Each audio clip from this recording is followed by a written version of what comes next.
Welcome into the Commanders Report. I am your host, Jack Sperry. Today, we're going to be talking about the NFL Draft. And guys, it's draft season, which means that there's a bunch of mock drafts floating around today. I'm going to be reacting to two of some of the biggest draft analysts in the National Football League media today. Mel Kiper Jr. and Daniel Jeremiah released their latest mock drafts. I'm going to be revealing who they have the Commanders taking in round one of the 2023 NFL Draft in just a second. But first, let me know right now, who is your guy? Who is the guy that you want the Commanders to take at number 16 overall in this year's NFL Draft? Let me know in the comments section right now. Really want to see what you guys think about this pick.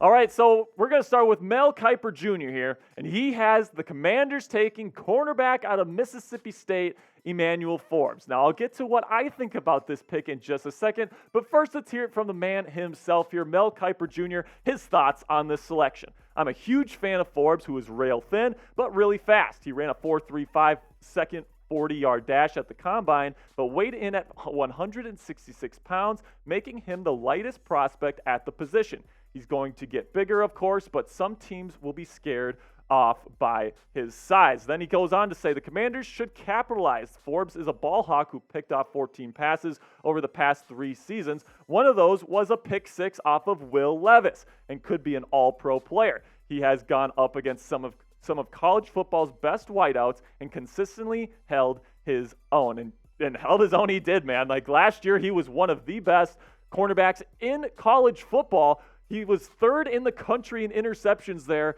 6 interceptions, half of those he took to the house. I mean, this dude can play. Like Mel said, he is a ball hawk. 46 tackles, 10 pass breakups. This guy's good in coverage. He plays with great instincts. This guy is a dog and a good really darn good football player, man. If you take a look at the cornerback depth chart for the Commanders, they could add somebody like an Emmanuel Forbes, who still needs a little bit of time in the oven, in the weight room to really build up his frame. You got Kendall Fuller, who's an established pro. Benjamin St. Juste is okay, maybe not fantastic. Of course, you brought in Cam Dantzler in free agency, and Danny Johnson's going to be your nickel next year. But when I take a look at this guy, Emmanuel Forbes, I see somebody that weighs the same amount as me. Like, this guy weighs 166 pounds. Like, that's what I weigh. I talk about football on YouTube. This guy is trying to be an NFL cornerback. Like, that is a serious concern. But when you take a look at the film, when you take a look at the way that this guy plays the game, I mean, he's always searching for interceptions. He's a ball hawk. He gets those interceptions, and he's great in coverage. I think he's going to be a really good player in the league. And if the Commanders took him, I wouldn't mind it one bit. So go ahead, do me a favor right now. Click that subscribe button here. Let's get to 2,000 subscribers here on the Commanders Report. Guys, here's the deal, man. We're competing with 3 other new channels here at Chat Sports for one spot to get a full-time channel. So if you want a full-time channel here on YouTube for your Washington Commanders, you got to click that subscribe button so that I can show my bosses that this channel, man, this is the real deal. Commanders fans know what's up. And so, yes, just go ahead, click that subscribe button for me right now. All right, so now let's shift over to Daniel Jeremiah here, who has the Commanders taking a pretty interesting pick here. Tight end Dalton Kincaid with the 16th overall pick. Now, when I first saw this, I was a little perplexed. I was like, man, that's a little high for Dalton Kincaid. But this is what Daniel Jeremiah had to say about this pick. I wouldn't rule out a quarterback with this selection, but I love the idea of adding a dynamic tight end to Washington's impressive wide receiving core.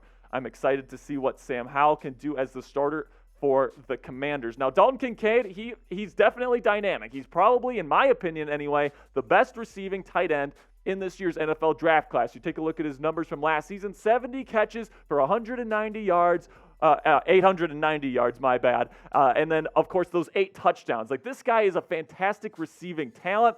And you look at what the Commanders are looking at right now in the tight end room. Like, Logan Thomas is a solid tight end. But let's face it, guys, he's no Travis Kelce. He is replaceable. You can bring in a guy like Dalton Kincaid and help out Sam Howell or Jacoby Brissett or whoever else they bring in to play quarterback next year. Of course, you got some really nice receivers on this team with Jahan Dotson, Scary Terry, all those guys, but adding a nice safety blanket for Sam Howell, or like I said, whoever's playing quarterback next season would certainly be nice as well. So let me know in the comments section. Which guy is the better pick? Do you prefer Mel Kiper Jr.'s pick of Emmanuel Forbes or Daniel Jeremiah's pick of Dalton Kincaid? Go into the comment section right now and type EF if you think Emmanuel Forbes, or type DK if you think Dalton Kincaid.